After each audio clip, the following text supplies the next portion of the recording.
There was once upon a time an old king who was ill and thought to himself, "I am lying on what must be my deathbed." Then said he, "Tell Faithful John to come to me." Faithful John was his favorite servant, and was so called because he had for his whole life long been so true to him. When therefore he came beside the bed, the king said to him, "Most faithful John, I feel my end approaching and have no anxiety except about my son. He is still of tender age, and cannot always know how to guide himself. If you do not promise me to teach him everything that he ought to know, and to be his foster father, I cannot close my eyes in peace." Then answered Faithful John, "I will not forsake him, and will serve him with fidelity, even if it should cost me my life." At this the old king said, "Now I die in comfort and peace."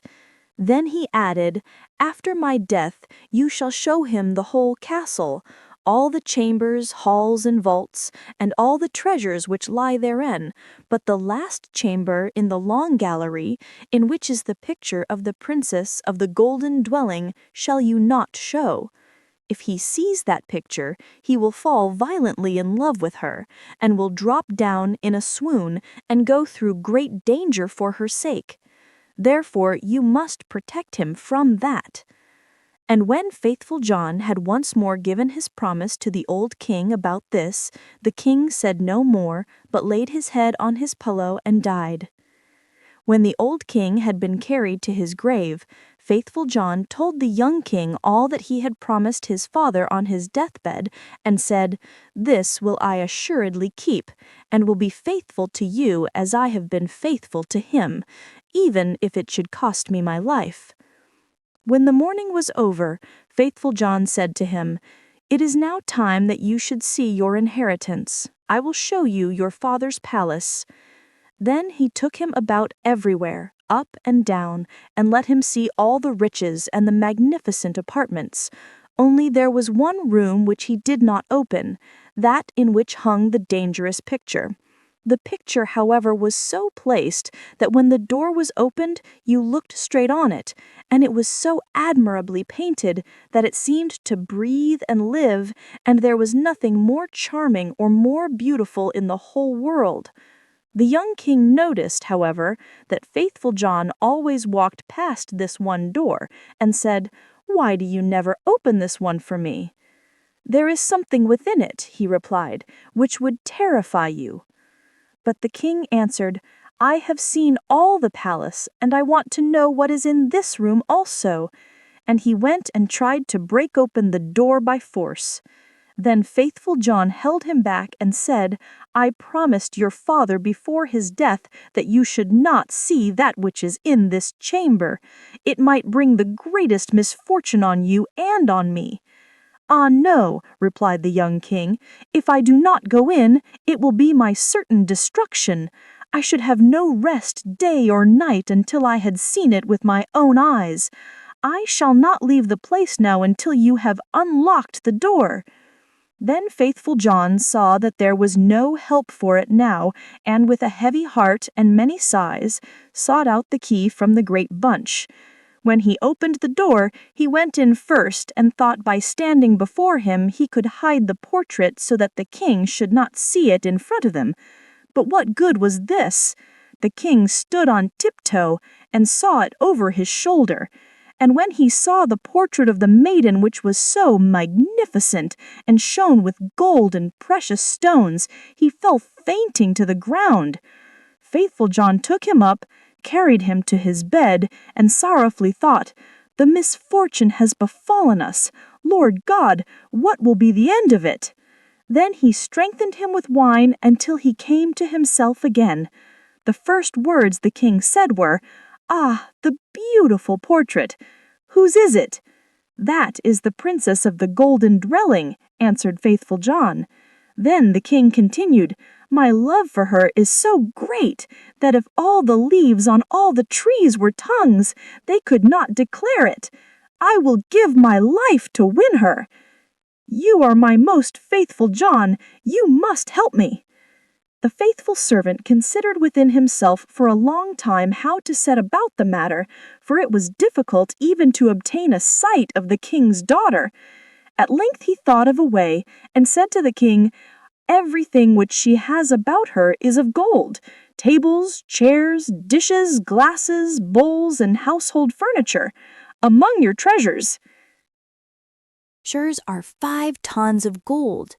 Let one of the goldsmiths of the kingdom fashion these into all manner of vessels and utensils, into all kinds of birds, wild beasts, and strange animals, such as may please her, and we will go there with them and try our luck." The king ordered all the goldsmiths to be brought to him, and they had to work night and day until at last the most splendid things were prepared. When everything was stowed on board a ship, faithful John put on the dress of a merchant, and the king was forced to do the same in order to make himself quite unrecognizable.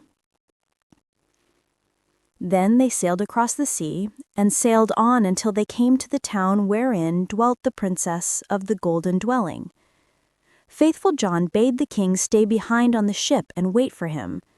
"Perhaps I shall bring the princess with me," said he.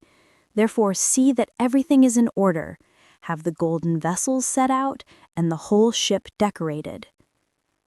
Then he gathered together in his apron all kinds of golden things, went on shore, and walked straight to the royal palace. When he entered the courtyard of the palace, a beautiful girl was standing there by the well, with 2 golden buckets in her hand, drawing water with them. And when she was just turning around to carry away the sparkling water, she saw the stranger and asked who he was. So he answered, "I am a merchant," and opened his apron and let her look in. Then she cried, "Oh, what beautiful golden things!" and put her pails down and looked at the golden wares one after the other. Then said the girl, "The princess must see these. She has such great pleasure in golden things that she will buy all you have." She took him by the hand and led him upstairs, for she was the waiting maid. When the king's daughter saw the wares, she was quite delighted and said, "They are so beautifully worked that I will buy them all from you." But faithful John said, "I am only the servant of a rich merchant. The things I have here are not to be compared with those my master has in his ship. They are the most beautiful and valuable things that have ever been made in gold." When she wanted to have everything brought up to her, he said, "There are so many of them that it would take a great many days to do that, and so many rooms would be required to exhibit them, that your house is not big enough." Then her curiosity and longing were still more excited, until at last she said, "Conduct me to the ship. I will go there myself and behold the treasures of your master." At this, faithful John was quite delighted, and led her to the ship, and when the king saw her, he perceived that her beauty was even greater than the picture had represented it to be, and thought no other than that his heart would burst in twain. Then she boarded the ship, and the king led her within. Faithful John, however, remained with the helmsman, and ordered the ship to be pushed off, saying, "Set all sail, till it fly like a bird in the air." Within, the king showed her the golden vessels, every one of them, also the wild beasts and strange animals. Many hours went by while she was seeing everything, and in her delight she did not observe that the ship was sailing away. After she had looked at the last, she thanked the merchant and wanted to go home, but when she came to the side of the ship, she saw that it was on the high seas, far from land, and hurrying onwards with all sail set. "Ah!" cried she in her alarm, "I am betrayed. I am carried away, and have fallen into the power of a merchant. I would rather die." The king, however, seized her hand and said, "I am not a merchant. I am a king, and of no meaner origin than you are, and if I have carried you away with subtlety, that has come to pass because of my exceeding great love for you. The first time that I looked on your portrait, I fell fainting to the ground." When the princess of the golden dwelling heard this, she was comforted, and her heart was drawn to him, so that she willingly consented to be his wife. It so happened, while they were sailing onwards over the deep sea, that faithful John, who was sitting on the forepart of the vessel making music, saw 3 ravens in the air, which came flying towards them. At this, he stopped playing and listened to what they were saying to each other, for that he well understood. One cried, "Oh, there he is, carrying home the princess of the golden dwelling." "Yes," replied the second, "but he has not got her yet." Said the third, "But he has got her. She is sitting beside him in the ship." Then the first began again and cried, "What good will that do him? When they reach land, a chestnut horse will leap forward to meet him, and a prince will want to mount it. But if he does that, it will run away with him and rise up into the air, and he will never see his maiden more." Spoke the second, "But is there no escape?" "Oh yes, if someone else mounts it swiftly and takes out the pistol which he will find in its holster and shoots the horse dead, the young king is saved. But who knows that? And whosoever does know it, and tells it to him, will be turned to stone from the toe to the knee." Then said the second, "I know more than that. Even if the horse be killed, the young king will still not keep his bride. When they go into the castle together, a wrought bridal garment will be lying there in a dish, and looking as if it were woven of gold and silver. It is, however, nothing but sulphur and pitch, and if he put it on, it will burn him to the very bone and marrow." Said the third, "Is there no escape at all?" "Oh yes," replied the second. "If anyone with gloves on seizes the garment and throws it into the fire and burns it, the young king will be saved. But what good will that do? Whosoever knows it and tells it to him, half his body will become stone from the knee to the heart."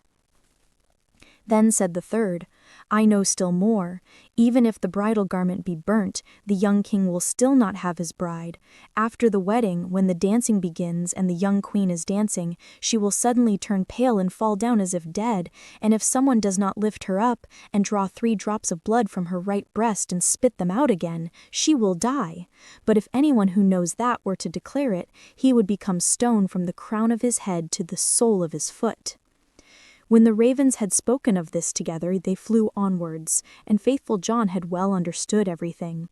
But from that time forth he became quiet and sad, for if he concealed what he had heard from his master, the latter would be unfortunate, and if he disclosed it to him, he himself must sacrifice his life.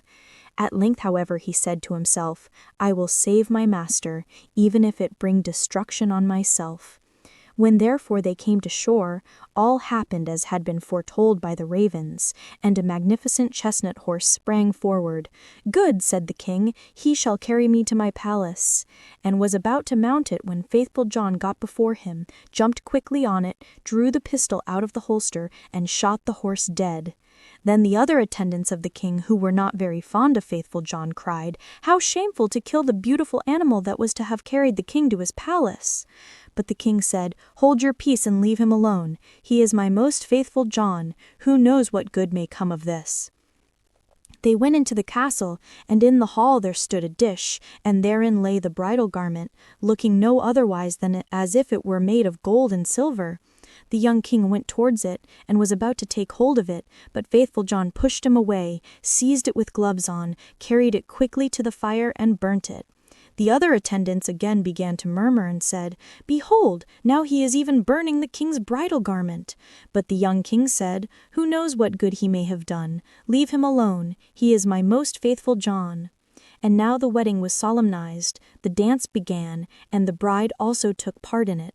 Then faithful John was watchful and looked into her face, and suddenly she turned pale and fell to the ground as if she were dead. On this, he ran hastily to her, lifted her up, and bore her into a chamber. Then he laid her down, and knelt and sucked the 3 drops of blood from her right breast, and spat them out again. Immediately she breathed again and recovered herself. But the young king had seen this, and, being ignorant why faithful John had done it, was angry and cried, "Throw him into a dungeon." Next morning faithful John was condemned and led to the gallows, and when he stood on high and was about to be executed, he said, "Everyone who has to die is permitted before his end to make one last speech. May I too claim the right?" "Yes," answered the king, "it shall be granted unto you." Then said faithful John, "I am unjustly condemned, and have always been true to you." And he related how he had hearkened to the conversation of the raven. It was not till he was on the sea, and how he had been obliged to do all these things in order to save his master. Then cried the king, "O my most faithful John, pardon, pardon, bring him down." But as faithful John spoke the last word, he had fallen down lifeless and become a stone.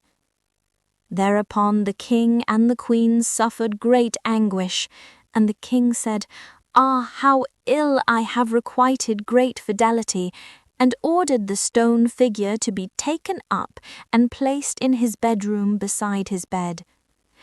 And as often as he looked on it, he wept and said, "Ah, if I could bring you to life again, my most faithful John." Some time passed, and the queen bore twins, 2 sons who grew fast and were her delight. Once, when the queen was at church, and the father was sitting with his 2 children playing beside him, he looked at the stone figure again, sighed, and full of grief, he said, "Ah, if I could but bring you to life again, my most faithful John." Then the stone began to speak, and said, "You can bring me to life again if you will use for that purpose what is dearest to you." Then cried the king, "I will give everything I have in the world for you." The stone continued, "If you will cut off the heads of your 2 children with your own hand and sprinkle me with their blood, I shall be restored to life." The king was terrified when he heard that he himself must kill his dearest children, but he thought of faithful John's great fidelity and how he had died for him, drew his sword, and with his own hand cut off the children's heads. And when he had smeared the stone with their blood, life returned to it, and faithful John stood once more safe and healthy before him. He said to the king, "Your truth shall not go unrewarded," and took the heads of the children, put them on again, and rubbed the wounds with their blood, at which they became whole again immediately, and jumped about, and went on playing as if nothing had happened. Then the king was full of joy, and when he saw the queen coming, he hid faithful John and the 2 children in a great cupboard. When she entered, he said to her, "Have you been praying in the church?" "Yes," answered she, "but I have constantly been thinking of faithful John, and what misfortune has befallen him through us." Then said he, "Dear wife, we can give him his life again, but it will cost us our 2 little sons, whom we must sacrifice." The queen turned pale, and her heart was full of terror, but she said, "We owe it to him for his great fidelity." Then the king was rejoiced that she thought as he had thought, and went and opened the cupboard, and brought forth faithful John and the children, and said, "God be praised, he is delivered, and we have our little sons again also," and told her how everything had occurred. Then they dwelt together in much happiness until their death.